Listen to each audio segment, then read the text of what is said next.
जननीं शारदां देवीं रामकृष्णं जगद्गुरुं पादपद्मे तयोः श्रुत्वा प्रणमामि मुहुर्मुहुः।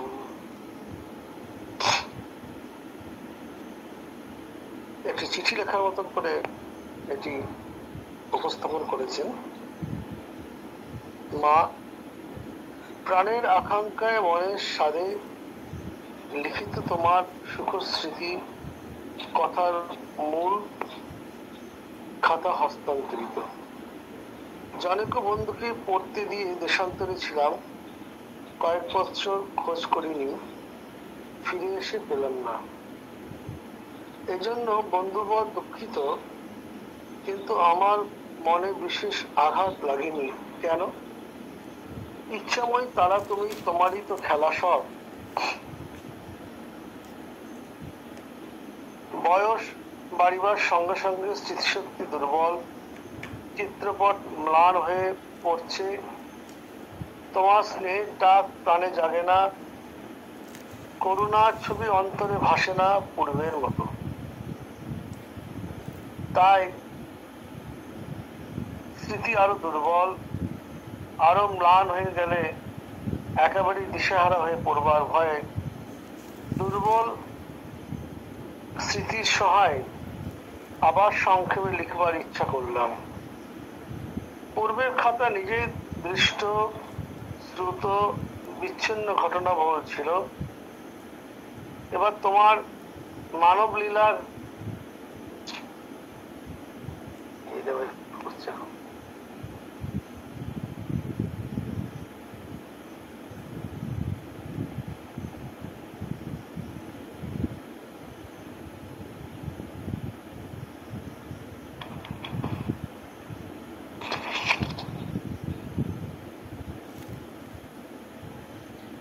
মানব লীলার আদি মধ্য অন্ত ঘটনার নামমাত্র উল্লেখে পূর্ণাঙ্গ ছবি আঁকিবারই প্রয়াস পেয়েছি নানা স্থান হতে সংগ্রহ করে।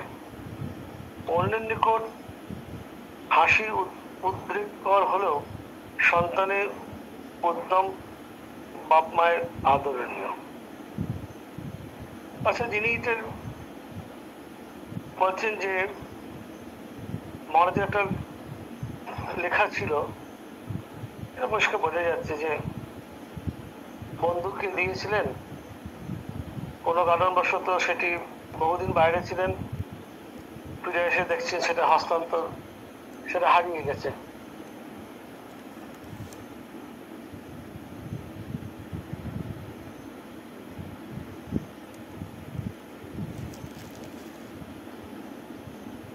লেখা শুরু করেছেন নিজের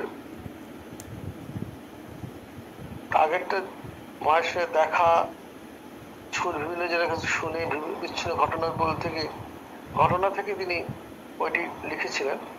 এবার তার পূর্ণাঙ্গ তার চিত্রের যে ছবিগুলো আছে সেগুলো থেকেই লিখবার চেষ্টা করছেন। শ্রী মার জন্ম তারিখ 22শে ডিসেম্বর 1853 খ্রিস্টাব্দ, 8ই পৌষ 1260 বঙ্গাব্দ, বৃহস্পতিবার, কৃষ্ণা সপ্তমী রাত্রি, দুদণ্ড 9 পল, উত্তর ভাদ্র নক্ষত্র, বিবাহ 1859 খ্রিস্টাব্দে মে মাসে, 1266 বৈশাখের শেষাংশে, বাংলার। শ্রী ঠাকুর তাহাকে দেবী ত্রিপুরা সুন্দরী ষোড়শী মহাবিদ্যারূপে পূজা করেন। সম্ভবত 1872 খ্রিস্টাব্দে 5ই জুন, 1279 বাংলার 24 জ্যৈষ্ঠ অমাবস্যা ফলহারিণী কালিকা পূজার রাত্রে। একটা ছোট। আর মায়ের শরীর যায় আপনারা জানেন 21শে জুলাই 1920 খ্রিস্টাব্দ, 4ঠা শ্রাবণ 1327 সালে। শ্রী মা বাল্য, কৈশোর এবং যৌবনের প্রারম্ভেই পিত্রালয়ে বাস করেন। বিবাহের পর সময় সময় অল্প দিনের জন্য তিনি কামারপুকুরে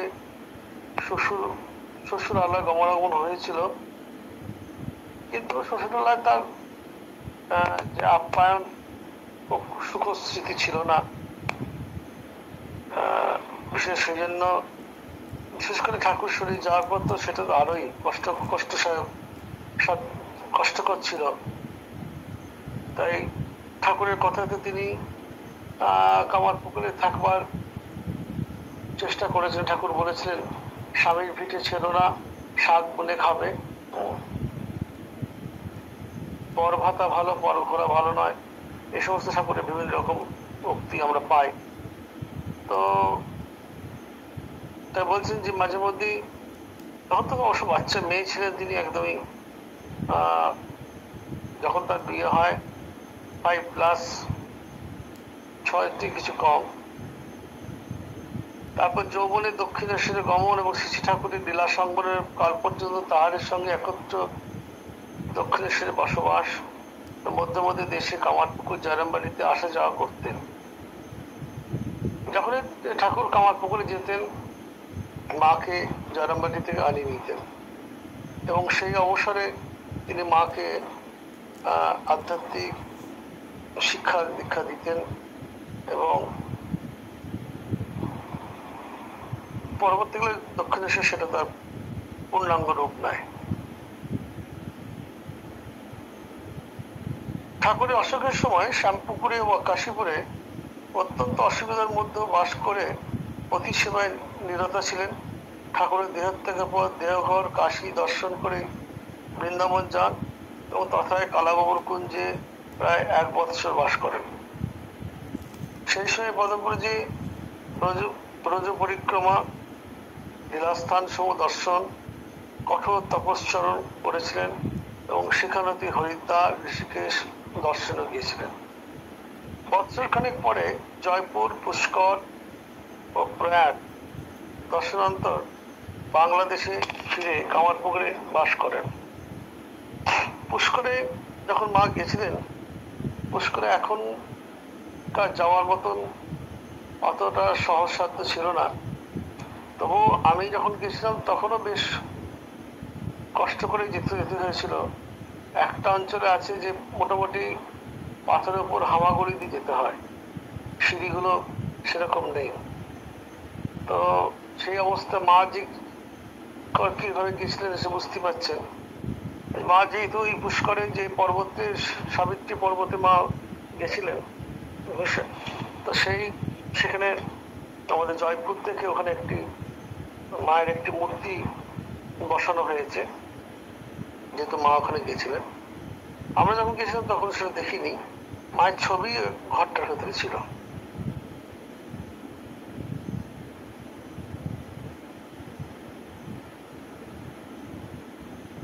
পরবর্তী সময় কখনো কলকাতা, কখনো কামারপুকুর ও শেষকালে উদ্বোধন ও জয়রামবাড়িতে অবস্থান করেছিলেন।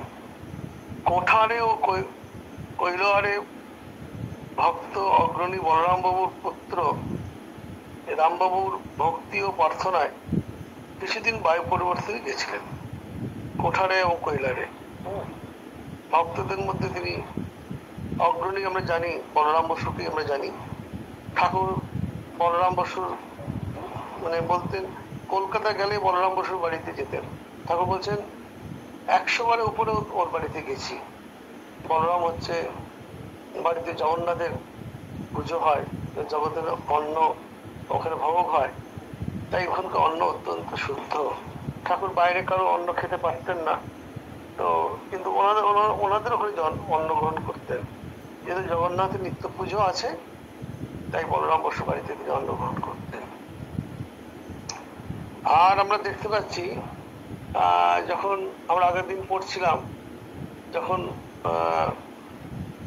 ঠাকুরের শরীর গত হওয়ার পর তার যে পুতাস্তি,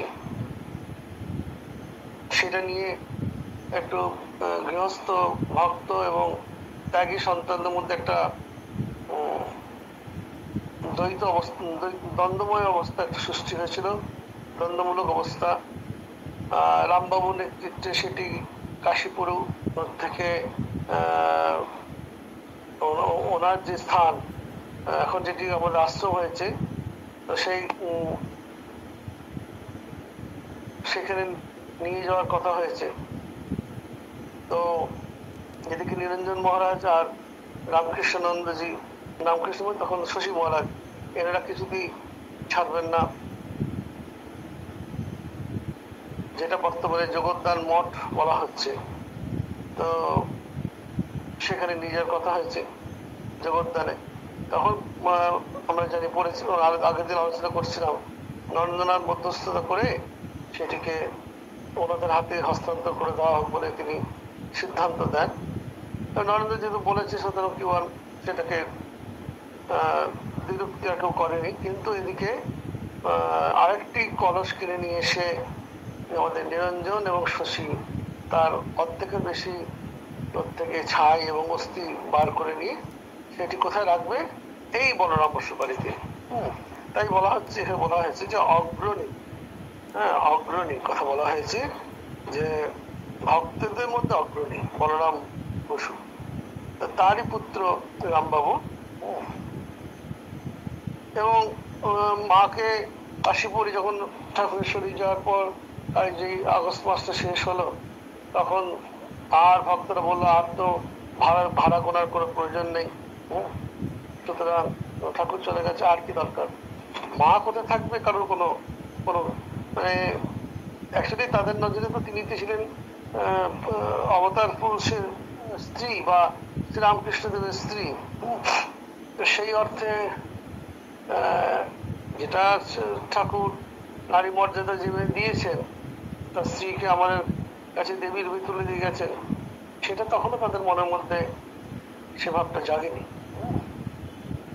তো তাই তারা তখন বলে আর কি দরকার আছে, তখন মা কোথায় যাবে? এই বলরাম বসু মাকে নিয়ে বলে, মা আপনি আমার বাড়িতে থাকবেন, আমার বাড়িতে থাকবেন। বলরাম বসু, কৃষ্ণ বসু এনারা মাকে নিয়ে গাড়ি করে মাকে নিয়ে আসা হলো। মা বলরাম বসু বাড়িতে কিছুদিন থাকার পর ওখান থেকে আবার তিনি তীর্থে, বলরাম বসুদের তীর্থে গেলেন। তাই নিয়ে একবারে সকলকে, মাকে এবং ঠাকুরের সন্তানদেরকে তো মানে একদম মানে মায়ের মতন আচলে যেমন দিয়ে আড়াল করে রাখেন, ঠিক সেভাবে এদেরকে মানুষ করে ইয়ে করেছেন, রক্ষা করেছেন। নইলে স্বামীজি নরেন্দ্রনাথের মতন মানুষ যখন বলরাম বসুর শরীর চলে গেছে, ওনার ইয়ে হচ্ছে, শ্রাদ্ধ হচ্ছে, তোমার নরেন্দ্রনাথ ঢুকে বলছেন এটা বলরাম বসুর শ্রাদ্ধ হচ্ছে, আর এটা শ্রাদ্ধ নাকি, এ তো অমৃত বলে ওই যে শ্রাদ্ধের অন্নটাকে তিনি তুলে খেয়ে নিলেন। তো নরেন্দ্রনাথই পারতেন, তো এটা তো বলরাম বসুকে তিনি সেই চোখে দেখতেন। যে সেই দিনটিতে যে মানুষটি আমাদের সবসময় মানে পাশে পাশে ছিলেন, বাকিরা সুরেন মিত্র তো বলেননি কিছু, যেই মুহূর্তে বললেন যে বলরাম বাবু যে দরকার নেই, সুরেন মিত্র প্রশ্ন করতে পারতেন, কারণ টাকা তো তিনি দিচ্ছিলেন, প্রায় 80 টাকা করে দিতে হতো। পরবর্তীকালে এই সুরেন মিত্র যখন এনারা যখন ইয়েতে ছিলেন আমাদের যে আদি মঠ আমাদের যেটি বড়নগর মঠে, তখন প্রায় মাসে 250 টাকা মতো খরচা হতো তখনকার দিনে। কিন্তু তখন কিন্তু ঠাকুর তাকে স্বপ্ন দিয়ে বলেছিলেন যে আরে আমার তো একই সন্তানরা এদিক ওদিক ঘুরে বেড়াচ্ছে, তোরা কি করছিস, ওদের মাথা ভরা একটা জায়গার ব্যবস্থা কর। তখন সে ছুটে আসে, ছুটে এসে নরেনকে বলেন যে তোমরা একটা জায়গা মাথা ভরা জায়গা ব্যবস্থা করো, এর জন্য যা অর্থ লাগে আমি দেবো, যেমন আগে দিচ্ছেন তেমনই দেবো। তো কিন্তু সুরেন মিত্র তখন কিন্তু প্রতিবাদ করেনি যে তোমরা এটা কি করছো, মা কোথায় যাবেন। তো একমাত্র বলরাম বসু আমরা দেখছি তিনি সেটাকে হস্তক্ষেপ করছেন।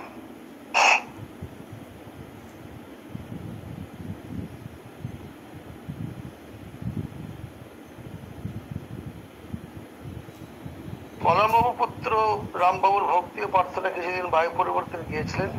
স্বামী রামকৃষ্ণানন্দের ভক্তি আগ্রহে দাক্ষিণাত্য গমন করত রামেশ্বর, মীনাক্ষী, গোদাবরী দর্শন এবং মাদ্রাজ ও ব্যাঙ্গালোরে অবস্থান করে বহু ভক্তের মনোবাঞ্ছা পূর্ণ করেন। এই দিকটাতে যখন রামকৃষ্ণানন্দজি যখন আমরা আগের দিন পড়ছিলাম, তিনি যখন সাউথে গেলেন, স্বামীজি বলার সঙ্গে সেই জন্য এক পায়ে রেডি ছিলেন। তো ওইখানে থাকার সময় মাকে বিভিন্ন জায়গায় দর্শন করতে তিনি খুবই সাহায্য করেছিলেন। যেমন রামেশ্বর, মীনাক্ষী, গোদাবরী। এখানে রামেশ্বর আমরা আগের দিন বলছিলাম যেটা, যে যেহেতু মায়ের শ্বশুর মশাই রামেশ্বর গেছিলেন, তাই বললেন আমিও যাবো। এবং সেখানে রামেশ্বর শিবজিকে আমরা তো জানি সেই প্রাচীন ইতিহাস যে বালির শিব গড়েছিলেন রাম এবং সীতা, করে নিয়ে তিনি সেখানে তারা পিতার উদ্দেশ্যে যে যে শ্রদ্ধাদি করেছিলেন, তো নিজের হাতে তারা যে শিব গড়েছিলেন, সেই রামেশ্বর শিবকে যখন তিনি দর্শন করলেন, বলছেন যেমনটি রেখে গেছিলাম তেমনটি আছে। তো এই যে সেই এই উক্তি দিয়ে আমরা বুঝতে পারি যে ত্রেতা যুগে যে সীতা, তিনি কলিতে, কলি কেন, ঠাকুরের আবির্ভাবের ফলেই তো সত্য যুগ হয়েছে। তো যাই হোক, সেই একই সীতা মা শারদা রূপে এসেছেন। তো সেখানে 108টা সোনার বেলপাতা দিয়ে তিনি রামেশ্বর শিবের পুজো করেছিলেন এবং করিয়েছিলেন আমাদের শশী মহারাজ। মীনাক্ষী মন্দির দর্শন করেছেন, গোদাবরী দর্শন করেছেন, মাদ্রাজ ব্যাঙ্গালোরে অবস্থান করে বহু ভক্তের মনোবাঞ্ছা পূর্ণ করেন। ব্যাঙ্গালোরে তো এমন হয়েছিল যে মা বসে আছে আর ভক্তরা দুদিকে সারি করে বসে আছে, তারা মাকে একটা প্রশ্ন করছে নিজেদের ভাষায়, আর মা তার উত্তর দিচ্ছেন। অদ্ভুত, একজন দোভাষী রূপে সে কথা বলতে গেছিলেন যে আমি ট্রান্সলেট করে দিই। ভক্তরা বললো না, দরকার নেই, মা ঠিক আমাদের উত্তর দিচ্ছেন, এটাই ঠিক আছে। যেখানে ভক্ত এবং ভগবানের মধ্যে আত্মিক যোগ সাধন হয়, সেখানে ভাষা কোথায় বাধা সৃষ্টি করবে? এখানে মায়ের সঙ্গে ভক্তদের মধ্যে আত্মিক যোগসূত্র স্থাপন হয়েছিল, তাই ভাষা কোন রকম ভাবে তাদেরকে বিঘ্ন ঘটাতে পারেনি। বলছেন বহু ভক্তের মনোবাঞ্ছা পূর্ণ করেন। দক্ষিণে যাওয়ার পূর্বে কিছুদিন পুরীতে বাস ও জগন্নাথ দর্শন করে পরমানন্দ অনুভব করেছিলেন এবং এখান থেকে তিনি আবার যার কোঠারে যান। নাই চাই চতুর্বর্গে কিংবা স্বর্গ অপবর্গে, একমাত্র সাত মনে শুনুব জননী, তোমার কোলেতে শুয়ে তব মুখপানে চেয়ে স্নেহ স্তন্য সুধা পিব দিবস রজনী। কবি লিখছেন আর কি, চতুর্বর্গ দরকার নেই, স্বর্গ অপবর্গ কিছু চাই না, একমাত্র সাত মনে শুনো জননী, তোমার কোলেতে শুয়ে তোমারই কথোপনে চেয়ে তোমার স্নেহ স্তন্য সুধা পান করব। তুমি আমাদেরকে ভালোবাসবে, এটাই চাই, আমাদের মুক্তি টুক্তি এসব কিছু চাই না। পরম আরাধ্যা শিশু মাতা ঠাকুরানীর লীলা কথার আলোচনা প্রসঙ্গে প্রকাশিত পুস্তক সমূহে সেই অদ্ভুত মানব লীলার বড়ই বিচিত্র অতীব হৃদয়গ্রাহী দৃশ্য, তার চরিত্র মাধুর্য বিশেষভাবে একাধারে মা ও মেয়ে সম্যক পরিস্ফুট করতে পারা গিয়েছে বলে মনে হয় না। যদিও শ্রী মায়ের কথা ও জীবনচরিতে এখানে সেখানে চকিত চপলার ন্যায় সেসব চিত্রে কিঞ্চিত আভাস পাওয়া যায় মাত্র। শিশু ঠাকুরের বালক ভাব, পরমংশ অবস্থার কথা, শিশুর ন্যায় দিগম্বর হয়ে পরনের কাপড় বগলে করে বেড়ানোর কথা পর্যন্ত সকলেই দেখেছেন, শুনেছেন। কিন্তু অত্যন্ত লজ্জাশীল কুলবধূ রত্নগর্ভা চন্দ্রমণি দেবীর আদরের পুত্রবধূ, যার সম্মানে দক্ষিণেশ্বরে কালী মন্দিরেও খাজানজি বিস্মিত ভাবে বলেছিলেন তিনি এখানে আছেন বটে শুনতে পায়, কিন্তু কখনো দেখিনি। সেই অসূর্য স্পর্শা অসূর্য দেবীর চাক্ষুষ দর্শন বহু পুণ্যের ফলে তার কৃপায় অতি অল্প সংখ্যক সৌভাগ্যবানের এই লাভ হয়েছে। সন্দেহ নেই। তো স্বাভাবিক, যে ঠিক কথাই, যে ঠাকুরের তো আমরা অনেক কিছুই দেখেছি, শুনেছি, পড়েছি। আমরা তো দেখতে পারিনি, শুনেছি, পড়েছি। তো যে তার বাল্যকালের ঘটনা, হ্যাঁ বহু ঘটনা আছে, কিভাবে সাধনা জীবনের কথা আছে, সাধন করতে করতে তার যে শারীরিক যে একটা পরিবর্তন এসেছিল, লোকের কাছে যেটা মনে হয়েছে তিনি পাগল হয়ে গেছেন। পরবর্তীকালে বিভিন্ন বাড়িতে যাওয়ার পরে মা তার বিভিন্ন রকম মারণ চাটন এই সমস্ত হত্যা এই সমস্ত করেছিলেন। তো সকলে একটা কথা বলে না, এই চরম আধ্যাত্মিক অনুভূতি থেকে হচ্ছে। তবে একজন বলেছিলেন, একজন শিব মন্দিরে বলেছিলেন যে তুমি সুপুরি খাও কেন, সুপুরিতে কাম বৃদ্ধি হয়, সুপুরি খাবে না। শ্রীরামকৃষ্ণের জীবনে একটা বিরাট বিশেষত্ব ছিল, কোনো কিছুর জন্য যদি আধ্যাত্মিক জীবনে যদি কোনো স্খলন ঘটে, মানে মানে আধ্যাত্মিক পথে এগোনোর পথে যদি কোনো রকম বাধা স্খলন না বাধা সৃষ্টি করে, তা তিনি সঙ্গে সঙ্গে তা তৎক্ষণাৎ ত্যাগ করেছেন। তো যেই মুহূর্তে বলেছে যে এতে কাম বৃদ্ধি হয়, সঙ্গে সঙ্গে তিনি সুপুরি খাওয়া বন্ধ করে দিয়েছেন। হ্যাঁ, ওই মশলা খেতেন, বেটুয়াতে মশলা থাকতো, সুপুরি তাতে ছিল না। তো এই কথা শুনলে আসামবাসীরা তো মুশকিলে পড়ে যাবে, সকলেই ঘুম থেকে উঠেই। যাই হোক, তো এটা ঠাকুরকে বলেছিল।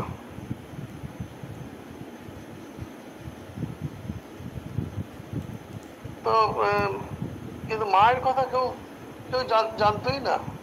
মায়ের যে যে বিভিন্ন রকম যে বিশেষণগুলি মহারাজ এখানে ইউজ করেছেন, লজ্জাশীলা, কুলবধূ, রত্নগর্ভা, চন্দ্রমণি দেবীর আদরের পুত্রবধূ, সত্যি রত্নগর্ভা আমাদের চন্দ্রমণি দেবী এরকম সন্তানকে তিনি জন্ম দিয়েছিলেন।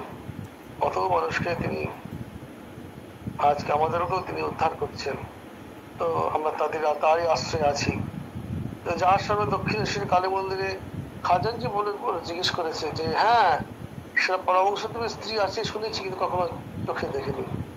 তিনি কিরকম মানে চোখে দেখবে কখন? মানুষ সাধারণত যখন বেরোয়, হাঁটাচলা করে, অথবা প্রাত্যহিক কর্ম করতে যাওয়া, ওই ধরো ঝাউতলার দিকে যাচ্ছেন, তখন এই সমস্ত কিছু। কিন্তু তিনি ভোর কারো লোক কাক পক্ষী ওঠার আগেই, 2:30-3টের আগেই তিনি উঠে গিয়ে তিনি প্রাত্যাধিক ক্রিয়াকর্ম করে স্নানাদি করে চলে আসতেন। সুতরাং তিনি যখন এসে নিয়ে তারপরে সে জপটপ করতেন, তারপরে রান্না চলতে থাকতো, সেটা আবার চিকের আলারের মধ্যে। সুতরাং কে দেখবে মাকে? যদি বলছেন যে শুনেছে তিনি আছেন কিন্তু কখনো দেখেনি, এবং যাতে লোক চোখ ঠাকুরের পর চিন্তা হলো ও তো গান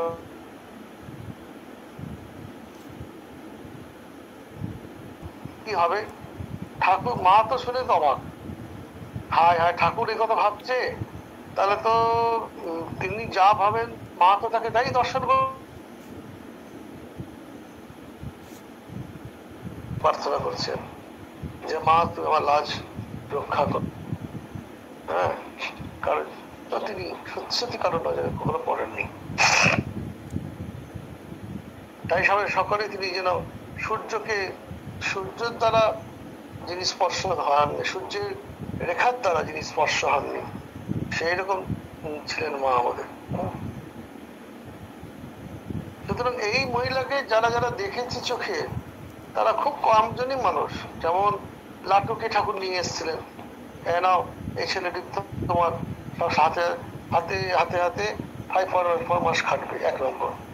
আর বুড়ো গোপালদা সবচেয়ে বয়োজ্যেষ্ঠ, যে ঠাকুরের চেয়ে বয়সে বড় ছিল, তো তার কাছে মা খুব খোলামেলা ছিলেন।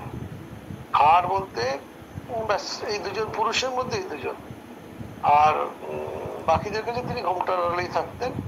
আর গ্রামে ইয়ে তো ছিল, ও তো ভাবেই তো মেয়ে মানুষ, এই আর কি। পুরুষ বলতে এই দুজনের কাছে মা। তাই বলছেন যে তার সুসন্তান খুব অতি অল্প সংখ্যক সৌভাগ্যবানের লাভ হয়েছে সন্ধ্যা নেই। তারই সুসন্তান ঘাটালের উকিল সদ্যীয় শিবনারায়ণ বন্দ্যোপাধ্যায় আমাদের বাষ্প গদগন্ধ কণ্ঠে জয়রামবাটিতে পূজনীয় কালী মামার বৈঠকখানে বারান্দায় বসে বলেছিলেন, শ্রী ঠাকুরের লীলা সংবরণের অল্পকাল পরেই তার সন্তানগণের সঙ্গে পরিচয়, তাহাদের স্নেহ ভালোবাসা লাভ হয়েছে। তাদের বিশেষ অনুগ্রহে শ্রী মাতা ঠাকুরের দর্শন প্রণাম করতে গিয়েছি সত্য, কিন্তু সর্বাঙ্গ বস্ত্রাবৃতা দেবীর পদাঙ্গুলের অগ্রভাগ নখমণি ভিন্ন কখনো অপর কিছু দর্শন লাভ ঘটে না। দেখুন মা কিভাবে নিজেকে মানে আড়াল করে বলছেন না, সেই শরৎ মহারাজ বলছেন তো, যে না রাজা মহারাজ বলছেন যে মা ঘোমটার আড়ালেই থাকলেন, ঘোমটার আড়ালে এলেন, ঘোমটার আড়ালে থাকলেন, ঘোমটা থাকা অবস্থায় মা চলে গেলেন, মায়ের ঘোমটা উন্মোচন আমরা কখনো করতে পারলাম না। সেই বলছেন কিরকম মা নিজেকে, ওরকমই একবার হয়েছিল, আমি ঘটনাটা বলেছিলাম যে একজন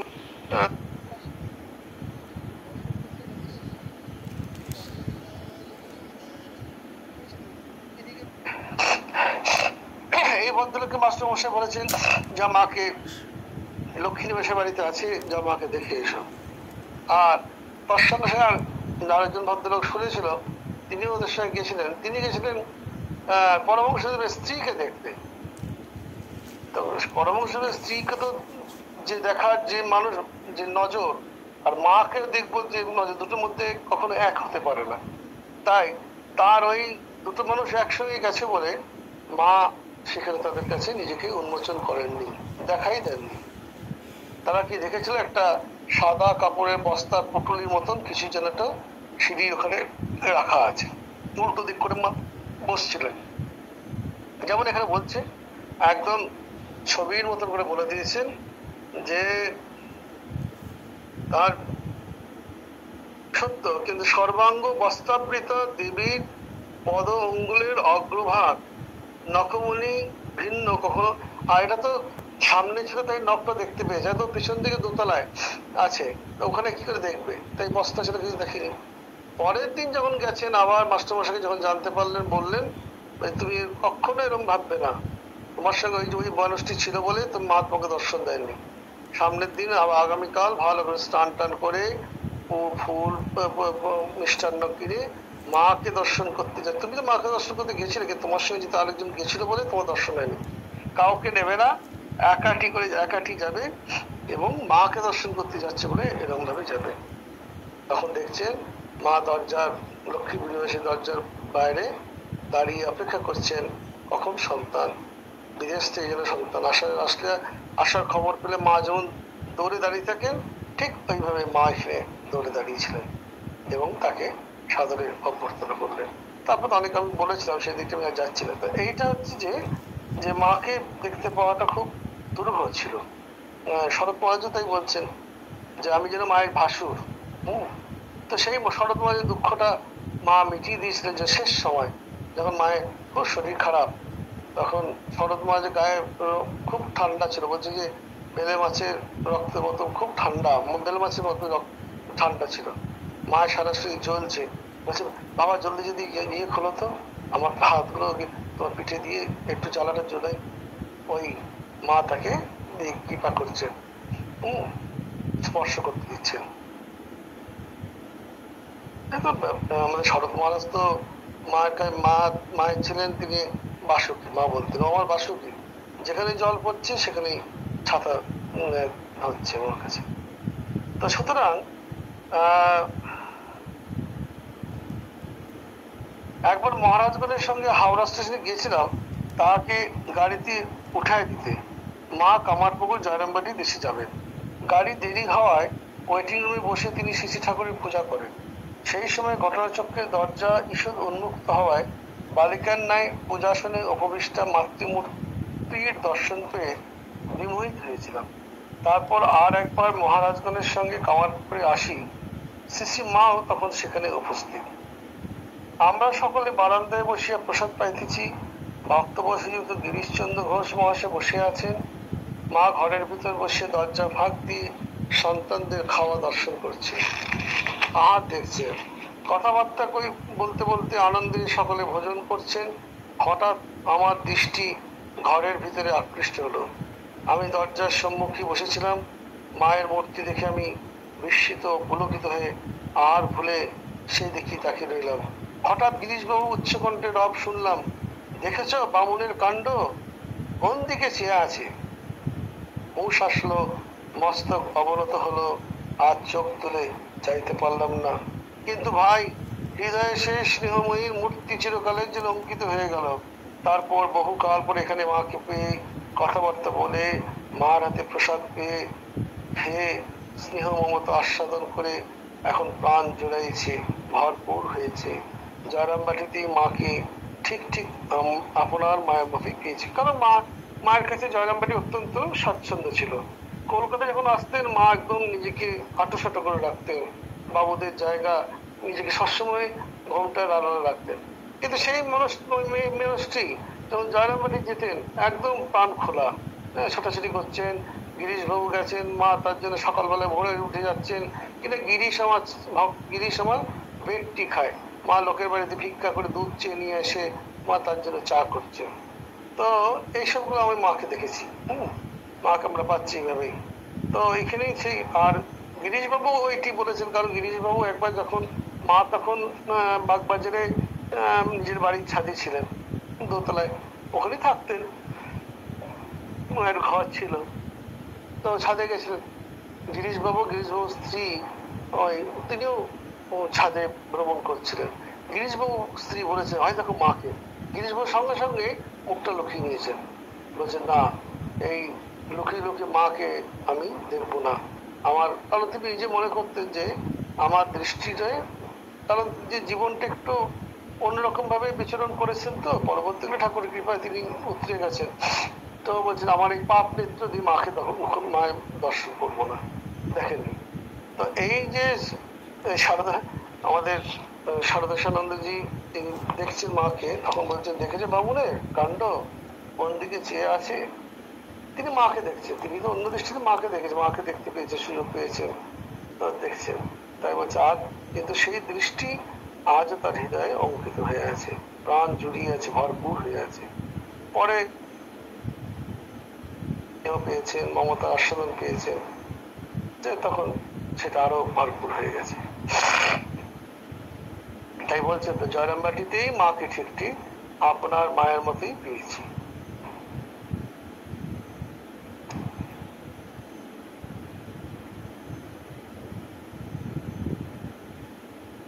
মনে পড়ে ছোটবেলাকার কথা, গর্ভধারিণীর সঙ্গে মাতুলালয় গিয়েছি নৌকাতে। নৌকা হাতে উঠে মাতুর বাড়ি প্রবেশ করবার সময় মা মাথার ঘোমটা খুলে দিলেন, আর খোলা মাথায় গলা খুলিয়ে সকলের সঙ্গে কথাবার্তা বলতে লাগলেন।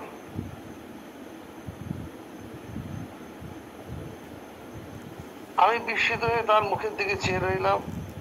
মাকে বাড়িতে ঘরের ভিতরে কচিত মাথায় কাপড় সরিয়ে গেলে তখনই টেনে দিতে দেখেছি, আর কথাবার্তা গলার স্বর অপরের শুনে কিনা শোনে।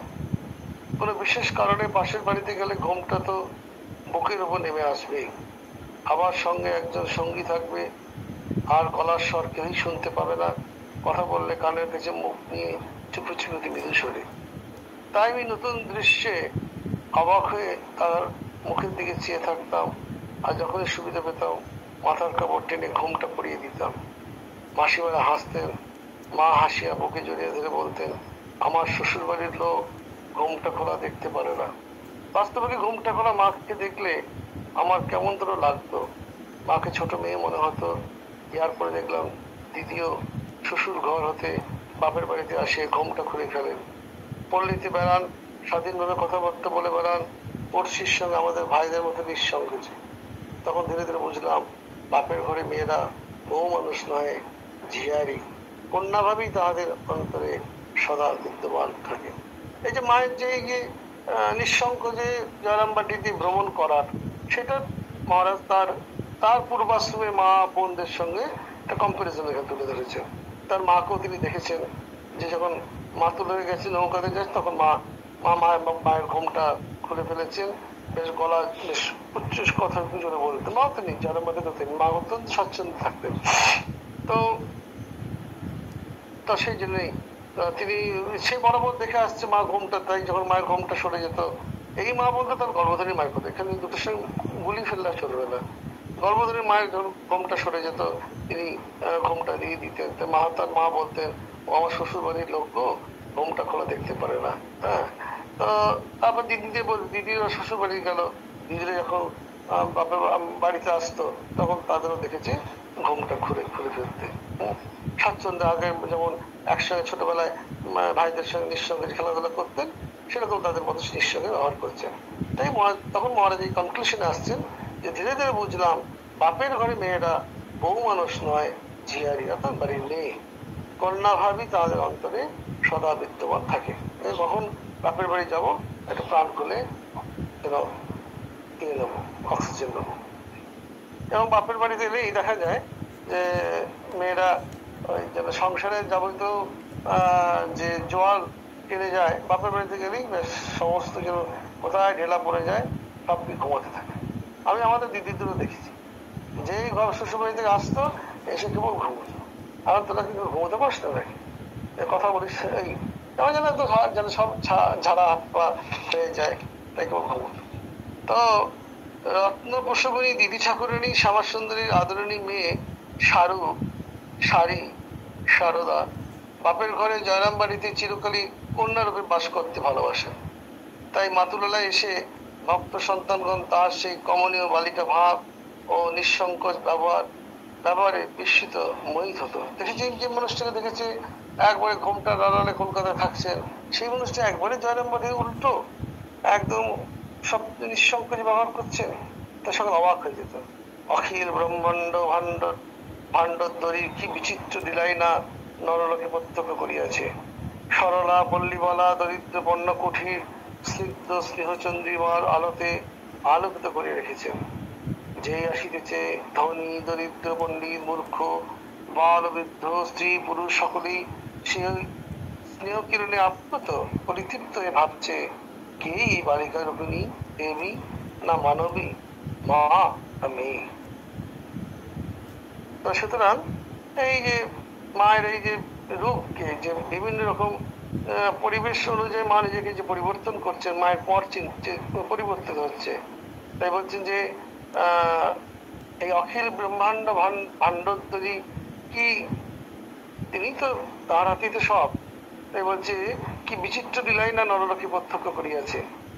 সরলা পল্লীবালা দরিদ্রের পণ্য কুঠির স্নিগ্ধ স্নেহচন্দ্রিমার আলোতে আলোকিত করে রেখেছেন। তার যে রূপে ব্যবহার রূপ, তাও তো রূপ দেখে এসছিলেন, তাও সে স্নিগ্ধ। মায়ের দিকে তাকালেই আমাদের অন্তর শীতল হয়ে যায়, শ্রদ্ধায় মস্তক অবনত হয়। তো মায়ের এই রূপটি আমাদের কাছে অতি মানে মহিমাময়ী মন্ডিত যে মায়ের রূপটি আমাদের কাছে এরকম ভাবে মানে প্রতিভাত হয়। সে বলছে সে দরিদ্রের পণ্য কুঠিরে স্নিগ্ধতা স্নেহ, চাঁদের যে স্নেহ যে স্নিগ্ধ ভাবটা সেটা যেন এখানে ফুটে উঠছে। যে আসছে ধনী দরিদ্র বর্ণী মূর্খ বালক বাল বৃদ্ধ, বালক হোক বৃদ্ধ হোক স্ত্রী হোক পুরুষ হোক সকলেই সেই কিরণে স্নেহময়ী জননীর কিরণে আপ্লুত হয়ে পরিতৃপ্ত হয়ে ভাবছে, এই বালিকা রূপিণী দেবী না মানবী, মা না মেয়ে। দেবী তো রূপে ভাবলে পরে মায়ের কাছে আমরা পৌঁছতে পারতাম না।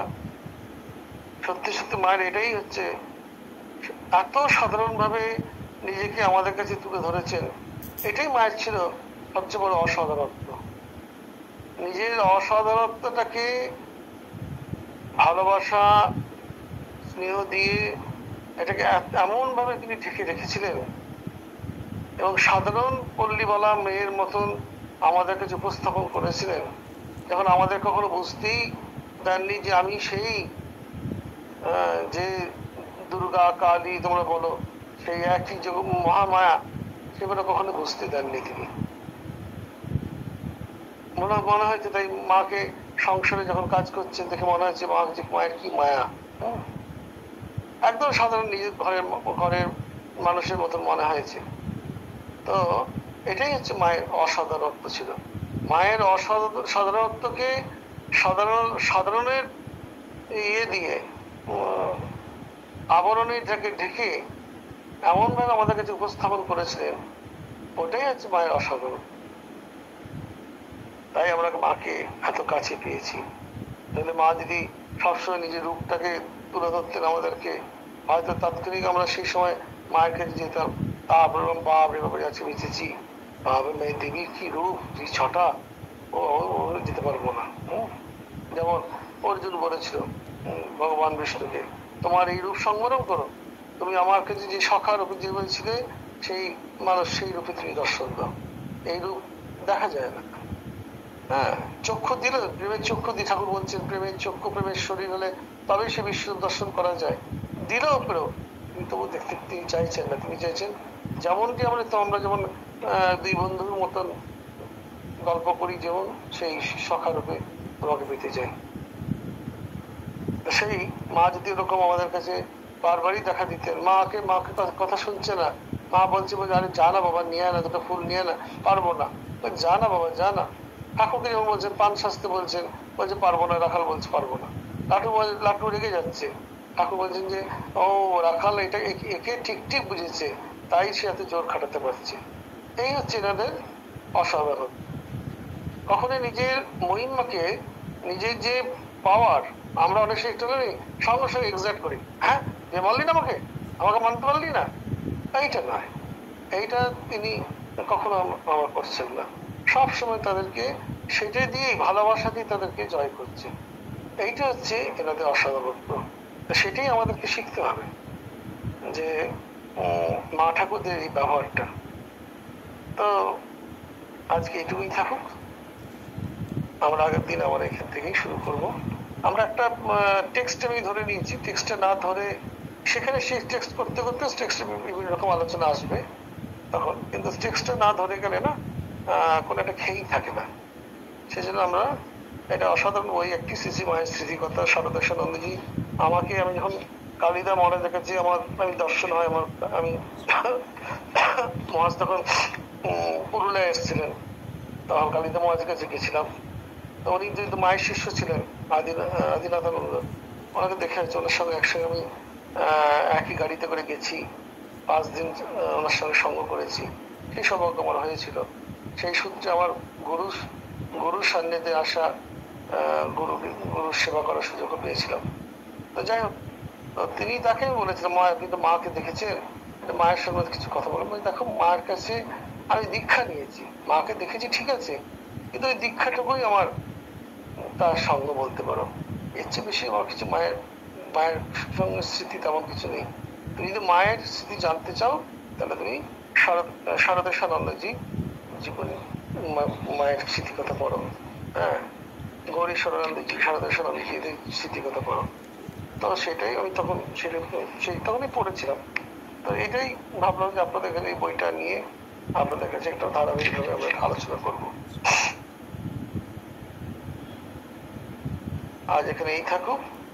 ওম শান্তি শান্তি শান্তি। हरि ओम तत्सत। श्री रामकृष्णार्पणमस्तु। जय श्री गुरु महाराज जी की जय। जय महामाई की जय। जय स्वामी जी महाराज जी की जय। जय कामाख्या माई की जय। जय श्रीमंत शंकर देव माधव देव दामोदर देव की जय। जय वृंदावन बिहारी लाल जी की जय।